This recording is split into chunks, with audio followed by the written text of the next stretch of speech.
ಮನದ ಕಡಲು ಸಿನಿಮಾದ ಚಿತ್ರೀಕರಣದ ವೇಳೆ ಅವಘಡ ಸಂಭವಿಸಿದೆ. 30 ಅಡಿ ಎತ್ತರದಿಂದ ಬಿದ್ದಿದ್ದ ಲೈಟ್ ಮ್ಯಾನ್ ಸಾವನ್ನಪ್ಪಿದ್ದಾರೆ. ನೆಲಮಂಗಲ ಬಳಿಯ ಅಡಮಾರನಹಳ್ಳಿ ಬಳಿ ಚಿತ್ರೀಕರಣ ನಡೀತಾ ಇತ್ತು.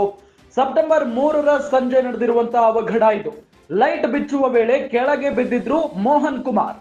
ಮೋಹನ್ ಅವರ ತಲೆಗೆ ಗಂಭೀರವಾಗಿ ಪೆಟ್ಟಾಗಿ ರಕ್ತಸ್ರಾವ ಆಗಿತ್ತು. ಚಿಕಿತ್ಸೆ ಫಲಕಾರಿಯಾಗದೆ ಮೋಹನ್ ಕುಮಾರ್ ಸಾವನ್ನಪ್ಪಿದ್ದಾರೆ. ಗೊರಗುಂಟೆಪಾಳ್ಯದ ಖಾಸಗಿ ಆಸ್ಪತ್ರೆಯಲ್ಲಿ ನಿಧನರಾಗಿದ್ದಾರೆ. ನಿರ್ದೇಶಕ Yograj Bhat, manager Suresh, assistant manager Manohar, Krishnappa ವಿರುದ್ಧ ಎಫ್ಐಆರ್ ದಾಖಲಾಗಿದೆ. ಮಾದನಾಯಕನಹಳ್ಳಿ ಪೊಲೀಸ್ ಠಾಣೆಯಲ್ಲಿ ಎಫ್ಐಆರ್ ದಾಖಲಾಗಿದೆ. ಯೋಗರಾಜ್ ಭಟ್ ನಿರ್ದೇಶನದ ಮನದ ಕಡಲು ಸಿನಿಮಾ ಚಿತ್ರೀಕರಣ ನಡೀತಾ ಇತ್ತು. ಖ್ಯಾತ ನಿರ್ದೇಶಕ ಯೋಗರಾಜ್ ಭಟ್ ಈ ಒಂದು ಪ್ರಕರಣದಲ್ಲಿ A4 ಆರೋಪಿಯಾಗಿದ್ದಾರೆ. ಮೃತನ ಸಹೋದರ ಶಿವರಾಜ್ ನೀಡಿರುವ ದೂರಿನ ಅನ್ವಯ ಎಫ್ಐಆರ್ ದಾಖಲಾಗಿದೆ. ಮನದ ಕಡಲು ಸಿನಿಮಾದ ಚಿತ್ರೀಕರಣದ ವೇಳೆ ನಡೆದಿರುವಂತಹ ಅವಘಡ ಇದು. 30 ಅಡಿ ಎತ್ತರದಿಂದ ಪಾಪ ಲೈಟ್ ಮ್ಯಾನ್ ಬಿದ್ದು ಸಾವನ್ನಪ್ಪಿದ್ದಾರೆ. ನೆಲಮಂಗಲ ಬಳಿಯ ಅಡಮಾರನಹಳ್ಳಿ ಇದೆಯಲ್ಲ, ಅಲ್ಲಿ ಚಿತ್ರೀಕರಣ ನಡೀತಾ ಇತ್ತು. ಸೆಪ್ಟೆಂಬರ್ 3ರ ಸಂಜೆ ಈ ಒಂದು ಅವಘಡ ನಡೆದಿದೆ.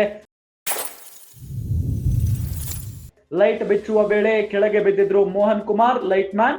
ಮೋಹನ್ ತಲೆಗೆ ಬಿದ್ದಂತಹ ಸಂದರ್ಭದಲ್ಲಿ ಗಂಭೀರವಾಗಿ ಪೆಟ್ಟಾಗಿತ್ತು, ರಕ್ತಸ್ರಾವ ಆಗಿತ್ತು. 30 ಅಡಿ ಎತ್ತರ ಅಂದ್ರೆ ಜಸ್ಟ್ ಇಮ್ಯಾಜಿನ್ ಮಾಡ್ಕೊಳ್ಳಿ, ಅಲ್ಲಿಂದ ಬಿದ್ದ ತಕ್ಷಣ ಏನಾಗಿರಬಹುದು ಅವರ ಪರಿಸ್ಥಿತಿ ಅಂತ ಹೇಳಿ.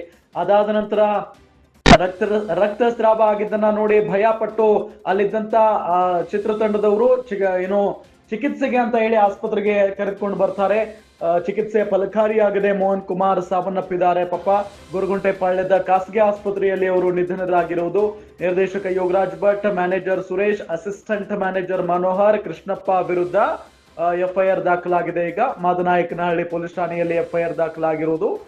ಜೊತೆಗೆ ಈ ಸಿನಿಮಾ ನಿರ್ದೇಶಕರು ಯೋಗರಾಜ್ ಭಟ್ ಅವರು, ಖ್ಯಾತ ನಿರ್ದೇಶಕ ಯೋಗರಾಜ್ ಭಟ್ ಅವರೇ ಈಗ ಈ ಪ್ರಕರಣದಲ್ಲಿ A4 ಆರೋಪಿಯಾಗಿದ್ದಾರೆ. ಮೃತನ ಸಹೋದರ ಶಿವರಾಜ್ ಅವರು ದೂರನ್ನ ಕೊಟ್ಟಿದ್ದಾರೆ. ಹಾಗಾಗಿನೇ ಎಫ್ಐಆರ್ ದಾಖಲು ಮಾಡಿಕೊಳ್ಳಲಾಗಿದೆ.